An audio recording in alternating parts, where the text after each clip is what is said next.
안녕하세요. 저는 올해 65살이 된 여자입니다.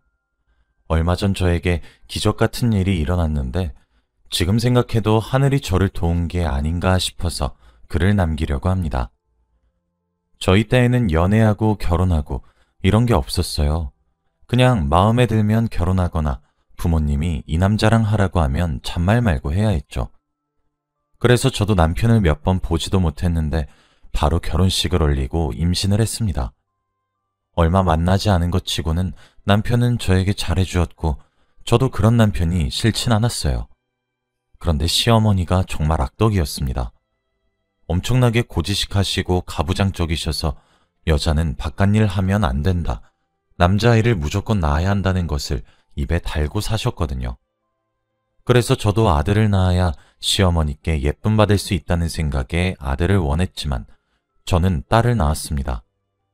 그때는 의학이 지금처럼 발달되지 않아서 아기를 낳을 때까지 성별을 모르다가 아이를 낳고 의사 선생님께서 확인한 후에 딸인지 아들인지 알 수 있었기에 저는 출산날까지 하늘에다 대고 제발 아들 낳게 해주세요 라고 빌기까지 했습니다.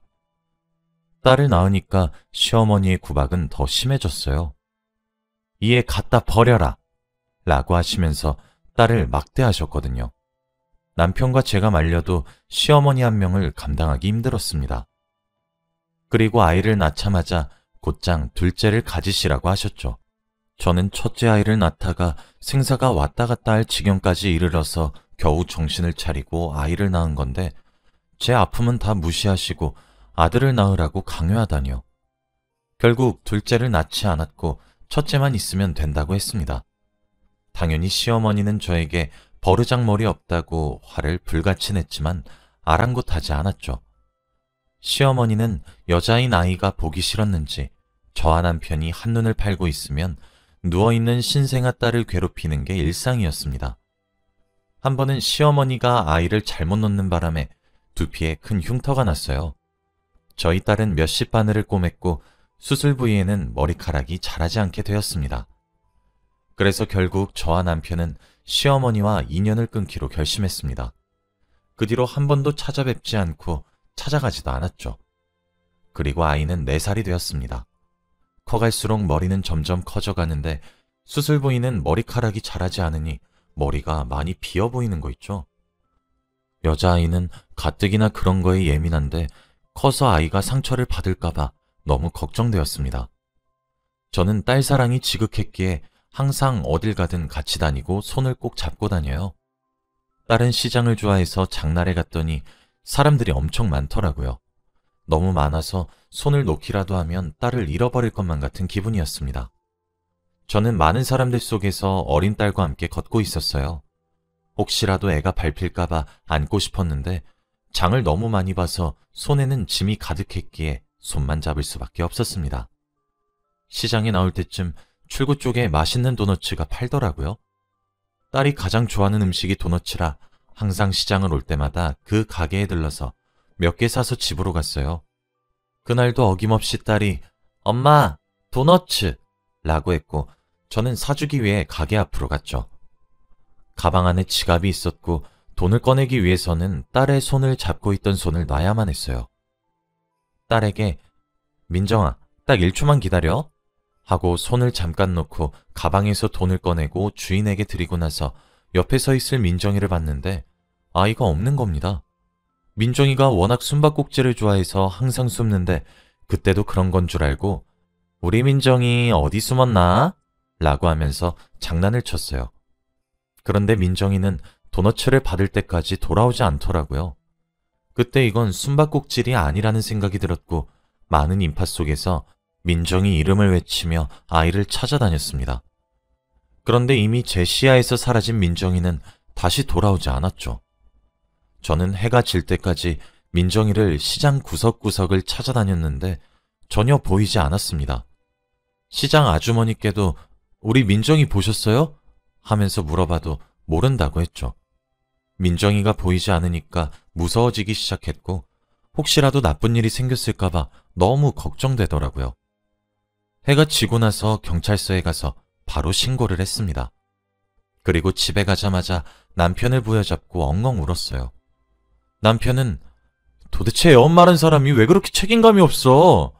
라며 저에게 마구 화내기 시작했고 저도 할 말이 없어서 미안하다는 말만 되풀이했습니다. 그런데 인연을 끊었던 시어머니는 손녀가 사라진 것을 알고 저희 집으로 찾아와서는 그런 아이는 없어도 된다. 얼른 둘째 낳자. 이 말만 반복하셨어요. 정말 어떻게 그렇게 인정이 없으실까요? 민정이는 새벽이 되어도 집에 오지 않았고 4살짜리 어린애를 어디서도 찾을 수 없었습니다. 저는 장날이 아니어도 새벽부터 매일 시장에 가서 저희 딸을 찾았고 시장 근처에 앉아서 하루 종일 기다렸죠. 그러다가 해가 지고 밤이 되면 집으로 돌아와서 남편과 시어머니의 밥을 차리고 집을 치우다가 잠을 조금 잔 후 다시 새벽이 되면 시장으로 갔습니다. 꿈에서 매일 민정이가 찾아와서 엄마 하고 달려오는데 꿈을 꿀 때는 현실인 것 같아서 너무 기쁘지만 꿈에서 깨어나서 현실을 직시하면 눈물이 너무 나더라고요. 민정이가 너무 보고 싶었고 민정이를 잃어버린 것이 오로지 제 탓 같아서 죄책감만 늘어가고 있었습니다. 그리고 전단지를 만들어서 시장에 오시는 분들께 제 딸이에요. 제발 딱 한 번만 읽어주세요. 라고 하면서 돌렸어요. 거의 대부분의 사람들은 그 전단지를 받자마자 슥 보고는 땅바닥에 버리십니다.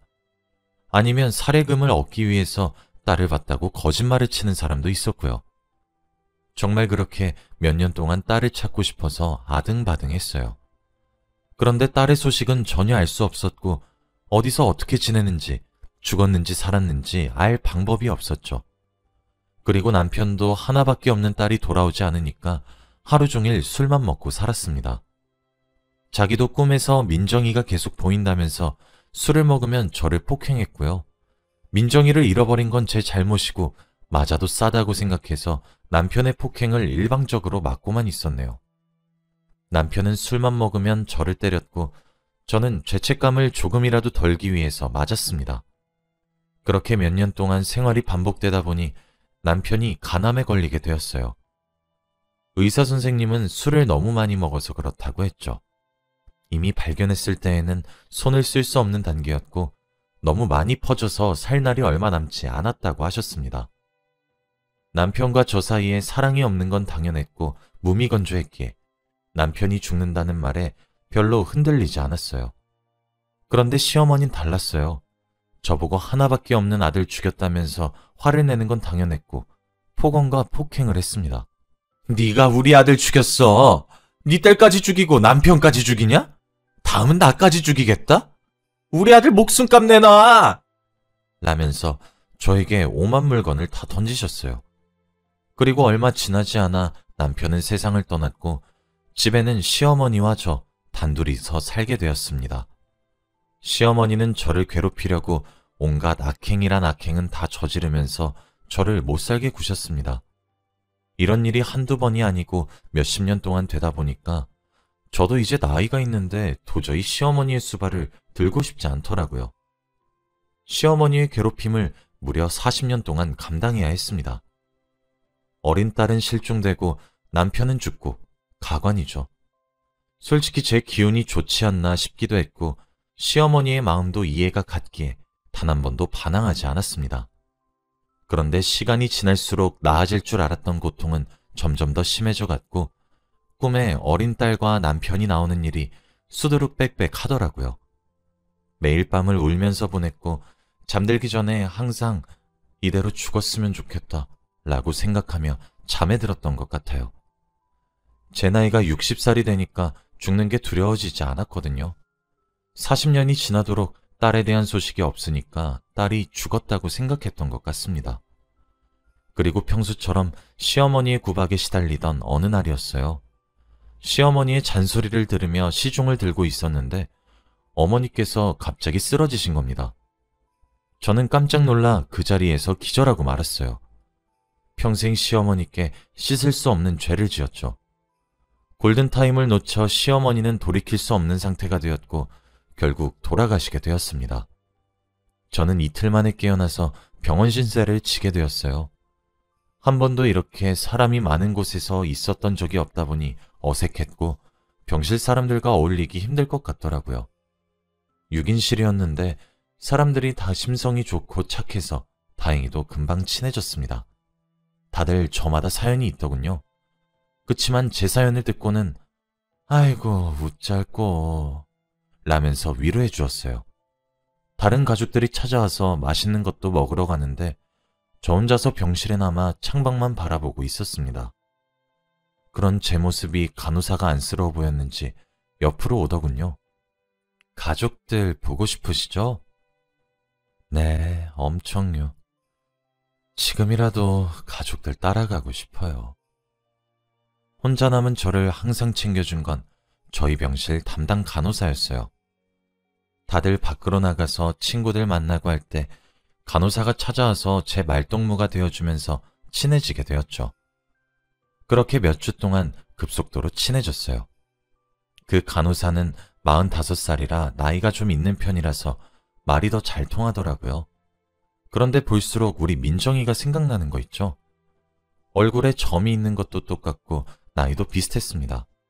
그런데 이름이 박선영이라서 딱히 기대는 하지 않았어요. 간호사 선생님은 고향이 어디쇼? 저 고향 미국이에요. 미국? 생긴 건 한국인 같은데? 선영 씨는 입양 가족이라고 했습니다. 어렸을 때 외국인 부모님께 입양이 되었고 확실히 얼굴 생김새가 다르다 보니까 친부모님이 아닌 걸 금방 알 수 있었대요.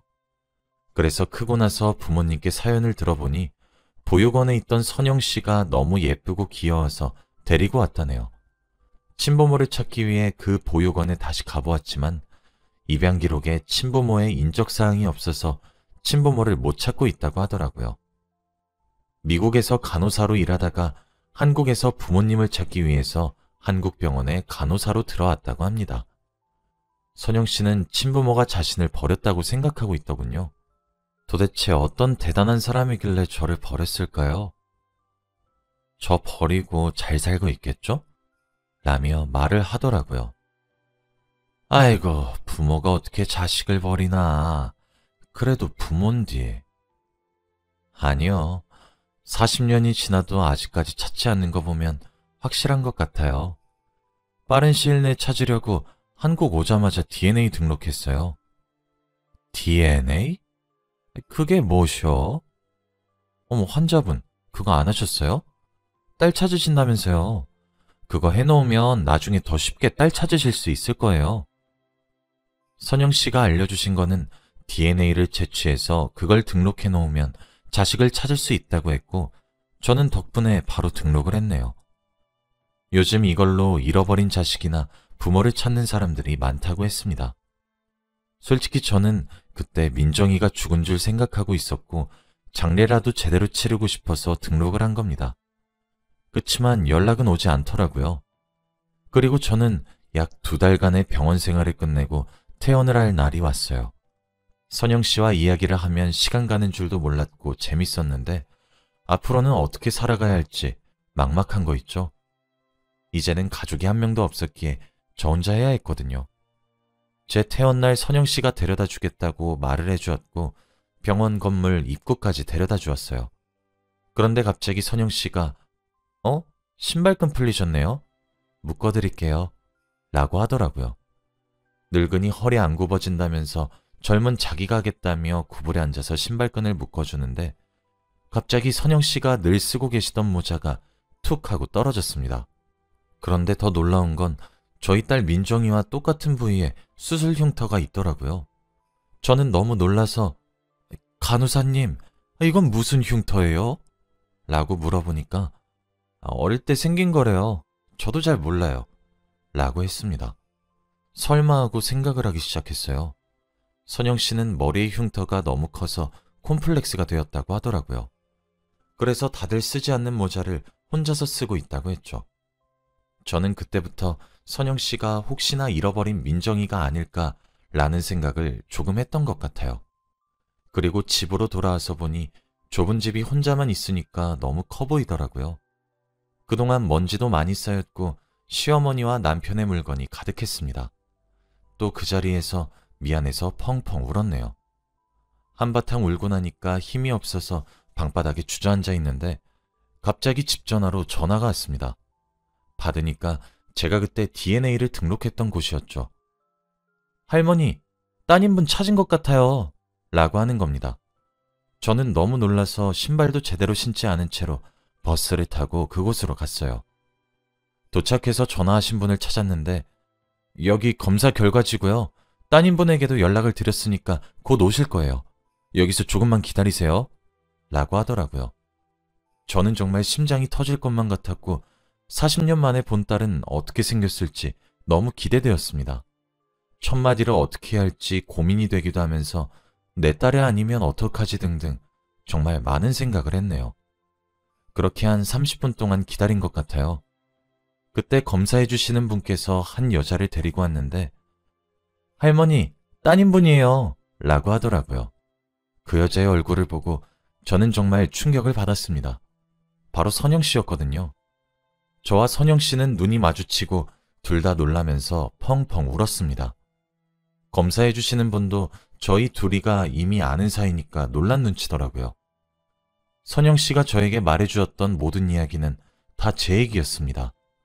너무 예쁘게 잘 커졌고 끝까지 친부모를 찾으려고 한 게 너무 고맙더군요. 그리고 이 일을 말해줄 수 있는 남편과 시어머니가 없으니 너무 아쉬웠습니다. 저희는 몇 분 동안 안고 펑펑 울고 나서 이야기를 진지하게 나누었어요. 민정아, 엄마 보고 실망하지 않았니? 무슨 소리야, 엄마. 절대 아니야. 보고 싶었어. 나도 너무 보고 싶었어. 엄마는 아직도 꿈에서 널 잃어버렸던 시장에서의 장면이 떠올라. 얼마나 그리웠는지 몰라. 민정이는 그때 손을 잠깐 놨는데 사람들에게 치이고 치여서 계속 밀려갔고 엄마를 찾을 수도 없이 멀어졌다고 하네요. 그리고 자기도 엄마를 찾아다니다가 이리저리 돌아다녔는데 결국 길을 잃고 보육원으로 갔다고 했죠. 그날 민정이와 같이 저희 집으로 가서 지금까지 살아온 이야기를 듣는데 정말 시간 가는 줄 몰랐습니다. 그리고 다행히도 양 부모님께서 민정이가 친엄마를 찾았다는 사실을 알고 파양을 해주시더라고요. 그렇게 민정이는 제 딸이 되었습니다. 가족을 잃고 세상에 버려진 기분이라 너무 힘들고 슬펐는데 이렇게 다시 보게 되니까 꼭 꿈을 꾸고 있는 것만 같았죠. 다시는 민정이를 놓치지 않을 겁니다. 얼마 전까지만 해도 생을 마감하려고 했던 사람인데 이제는 민정이가 있으니까 오래오래 장수하고 싶어요. 제 이야기는 여기까지예요. 들어주셔서